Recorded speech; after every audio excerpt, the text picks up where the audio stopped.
जरा सोचो किसी का एक तरफा प्यार इतना बढ़ जाए कि वो उसे पालतू जानवर की तरह कैद करके रखे। लेकिन ये कहानी जितनी दिखती है उतनी सीधी है नहीं। कहानी की शुरुआत होती है सेथ डोनाल्डसन नाम के एक आदमी से जो जानवरों के कंट्रोल सेंटर में काम करता था। वहाँ पर आवारा जानवरों को पकड़कर उन पर तरह तरह के एक्सपेरिमेंट किए जाते थे। सेथ को लोगों से बातचीत करने में काफी दिक्कत होती थी, इसीलिए उसका कोई दोस्त नहीं था और वो एकदम अकेला रहता। हर रोज वो काम पर जाता और काम से सीधा घर लौट आता। पर एक दिन जब वो बस से घर लौट रहा था तो उसे एक लड़की दिखी जो उसके साथ स्कूल में पढ़ती थी। उसका नाम हॉली था और सेथ स्कूल के टाइम से ही उसे पसंद करता था। सेथ ने जाकर उससे बात तो की, लेकिन वो इतनी हिम्मत नहीं जुटा पाया कि हॉली को डेट के लिए पूछ सके। खैर घर पहुंचकर उसने सोशल मीडिया पर हॉली को ढूंढा और उसकी पसंद नापसंद के बारे में जानने लगा। फिर अगले दिन उसने अपने ऑफिस के सिक्योरिटी गार्ड नेट से बात की तो नेट ने उसे हिम्मत करके हॉली से बात करने को कहा। तब सेथ ने उस रेस्टोरेंट में जाने का फैसला किया जहां हॉली वेट्रेस की नौकरी करती थी। वो जानता था कि हॉली को कॉन्सर्ट्स पर जाना बहुत पसंद है, इसीलिए उसने हॉली को एक टिकट देकर अपने साथ चलने को कहा, लेकिन हॉली ने साफ इनकार कर दिया। फिर रात को जब हॉली अपने घर पहुंची तो उसने अपने साथ रहने वाली सहेली क्लेयर को सेथ के बारे में बताया। इसी दौरान हॉली को उसके पिछले बॉयफ्रेंड एरिक का फोन आया, पर जल्द ही हॉली समझ गई कि ये साला दारू पी के फोन कर रहा है मुझे, इसीलिए उसने फोन काट दिया। फिर अगले दिन जब वो काम पर गई तो उसे फूलों का बड़ा सा गुलदस्ता मिला और उसे लगा कि ये शायद एरिक की तरफ से होगा, इसीलिए वो एरिक से बात करने उसके बार पहुंच गई। मगर वो ये नहीं जानती थी कि सेथ भी चुपके चुपके उसका पीछा कर रहा है। हॉली ने एरिक से कहा कि ये सब करने की जरूरत नहीं है क्योंकि उनके बीच में सब कुछ खत्म हो चुका है। कुछ देर बाद हॉली सिगरेट पीने बाहर आई तो सेथ भी हिम्मत करके उसके सामने आया और एक बार फिर से उसे डेट के लिए पूछा, पर हॉली ने दोबारा से मना कर दिया। जल्द ही एरिक भी वहाँ आ गया जिसने सेथ की धुलाई करके उसे बाहर फेंक दिया। खैर तब सेथ की नजर हॉली की डायरी पर पड़ी जो शायद इस सब में जमीन पर गिर गई थी। सेथ अगले कई दिन तक उसकी डायरी पढ़ता रहा जिससे उसे हॉली के बारे में काफी कुछ पता चला। एक दिन जब वो काम पर था तो वो गलती से बेसमेंट के रेस्ट्रिक्टेड कमरे में घुस गया जहाँ किसी को भी जाने की इजाजत नहीं थी। सेथ ने टॉर्च निकाली और सीढ़ियों से नीचे उतर गया जहाँ उसे एक खुफिया कमरा मिला। यहाँ आकर उसके दिमाग में आइडिया आया और उसने लोहे का पिंजरा बनाने का फैसला किया। साथ ही उसने जानवरों पर इस्तेमाल होने वाला एक ड्रग भी चुरा लिया।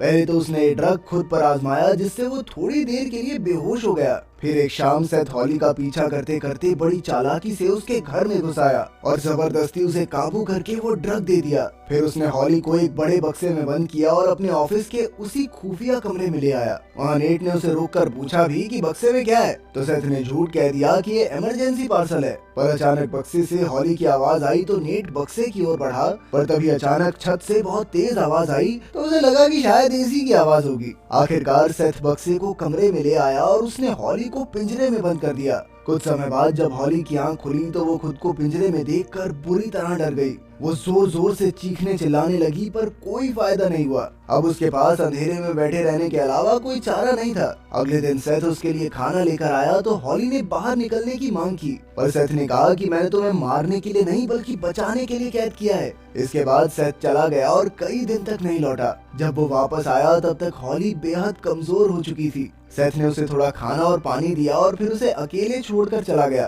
तभी नेट ने उसे रेस्ट्रिक्टेड एरिया से बाहर आते हुए देख लिया, पर इस बार भी सेथ झूठ बोलकर बच निकला। धीरे धीरे कुछ दिन में हॉली की दिमागी हालत बिगड़ने लगी और वो अकेली बैठी हुई अपनी सहेली से बातें करने लगी। फिर अगली बार जब सेथ उसके पास आया तो हॉली ने उससे पूछ ही लिया कि वो उसके साथ सोना चाहता है या उसे मारना चाहता है। इस पर सेथ ने कहा कि तुम्हारी मर्जी के बिना तुम्हें छूऊंगा भी नहीं, मगर जरूरत पड़ी तो तुम्हें मार जरूर सकता हूँ। फिर उसने हॉली को बताया कि कैसे उसे स्कूल में पहली नजर में ही हॉली से प्यार हो गया था। इसके बाद सेथ ने क्लेयर के बारे में पूछा क्योंकि उसने भी हॉली को अकेले में बातें करते देख लिया था। सेथ ने पूछा कि क्या उसे अब भी क्लेयर दिखती है, तो हॉली ने मना कर दिया, पर असल में तो उसे सेथ के ठीक पीछे क्लेयर दिख ही रही थी। इसके बाद सेथ ने हॉली की डायरी निकाली और खुलासा किया कि वो हॉली के सारे राज जानता है। उसने डायरी में लिखी हुई सारी चीजें हॉली को याद दिलाई, जिसके बाद हम देखते हैं कि कुछ महीने पहले हॉली को पता चल गया था कि क्लेयर का हॉली के बॉयफ्रेंड एरिक के साथ चक्कर चल रहा है। फिर जब वो क्लेयर के साथ गाड़ी में थी तो उसने क्लेयर से इसके बारे में पूछा।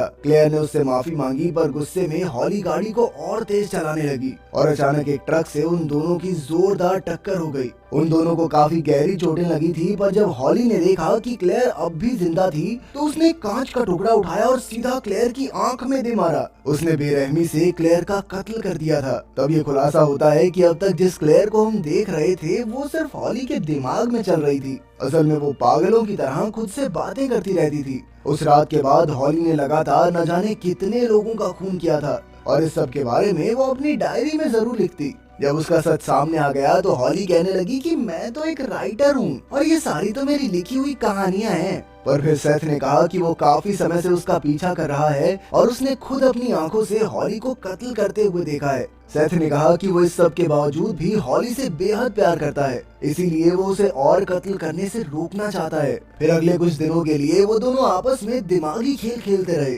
जिसमें हॉली ने अलग अलग चीजें बताकर सेथ को अपनी ओर आकर्षित करने की कोशिश की। सेथ का मानना था कि हॉली ने बाकी लोगों का खून इसलिए किया क्योंकि वो क्लेयर के खून के लिए पकड़ी ना जाने पर शर्मिंदा थी। मगर हॉली ने कहा कि ऐसा कुछ नहीं है, मुझे बस मजा आ रहा था लोगों को मारने में। एक दिन हॉली ने परेशान होकर पिंजरे से निकलने के लिए जोर जोर से अपना सर पिंजरे की सलाखों पर मारना शुरू कर दिया। जल्द ही उसके सर से खून बहने लगा, पर सेथ को कोई फर्क नहीं पड़ा। उसी दिन जब सेथ बेसमेंट से बाहर निकला तो नेट ने उसे फिर से देख लिया। उसे एहसास हुआ कि कुछ तो गड़बड़ है, इसीलिए वो दरवाजा खोलकर नीचे गया और हॉली को वहाँ कैद देखकर उसके होश उड़ गए। हॉली ने मौका पाकर नेट को पिंजरे का ताला तोड़ने को कहा।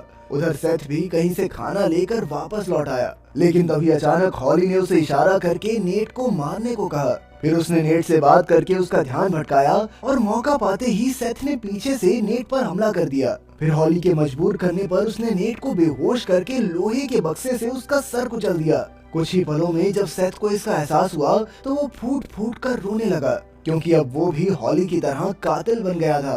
पर हॉली ने उसे कहा कि शांत हो जा, शांत, इतना क्या रो रहा है। फिर उसने सेथ को लाश को ठिकाने लगाने का तरीका भी बताया। उसकी बात मानकर सेथ ने लाश के छोटे छोटे टुकड़े काटे और क्लिनिक के जानवरों को खिला दिए। साथ ही उसने नेट के दांत भी निकाल दिए ताकि पुलिस उसकी लाश को पहचान न सके।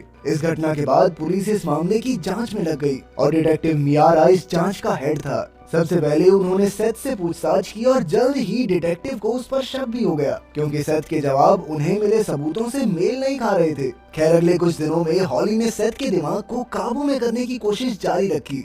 हॉली ने कहा कि वो सच में उससे बहुत प्यार करने लगी है, क्योंकि उन दोनों को ही लोगों को मारने में मजा आता है। सेथ ने उसके जाल में ना फंसने की बहुत कोशिश की, पर हॉली से जीतना इतना भी आसान नहीं था। वो सेथ से बहुत प्यार से बात करती और उसे आकर्षित करने की कोशिश में लगी रहती। एक बार तो उसने सेथ को अपनी उंगली काट कर अपना प्यार साबित करने की चुनौती दी। सेथ ने ऐसा करने से साफ इनकार कर दिया और वहाँ से चला गया। तभी हॉली ने कहा कि वो सेथ के लिए एक पालतू जानवर से ज्यादा और कुछ नहीं है, इसीलिए वो नहीं चाहती कि सेथ उसके पास लौट कर आए। इसके बाद सेथ बाथरूम में जाकर तोड़ फोड़ करने लगा, क्योंकि उसे कुछ समझ नहीं आ रहा था कि आगे क्या करना है। कुछ देर सोचने के बाद वो वापस बेसमेंट में गया और अपने प्यार के लिए उंगली की कुर्बानी देने का फैसला किया। उंगली काटने से उसे जबरदस्त दर्द हुआ और हॉली ने इस मौके का खूब फायदा उठाया। उसने धमकी देकर सेथ को ब्लैकमेल करते हुए उसे पिंजरा खोलने को कहा। अब सेथ के पास कोई और चारा नहीं था, इसीलिए उसने दरवाजा खोल दिया। इसके बाद हॉली ने उसे दीवार पर धक्का दिया और कहा कि अब उसे यकीन हो गया है कि सेथ उससे सच्चा प्यार करता है। फिर उसने सेथ को चूम लिया, पर तभी हॉली ने उसे अपना भयंकर रूप दिखाया। उसने बड़ी बेरहमी से सेथ का गला काट डाला। इसके कुछ दिन बाद हम देखते हैं कि हॉली फिर से एरिक के साथ रहने लग गई। इसी के साथ एक प्रेस उसकी लिखी डायरी भी पब्लिश करने जा रही थी। एक सुबह एरिक को एक लड़की का मैसेज आया जो हॉली ने देख लिया। हॉली समझ गई कि एरिक उसे फिर से धोखा दे रहा है, पर उसने कुछ नहीं कहा। फिर शाम को वो एक सुनसान गोदाम में गई, जहाँ ये खुलासा होता है कि हॉली ने सेथ को उसी पिंजरे में कैद किया हुआ था।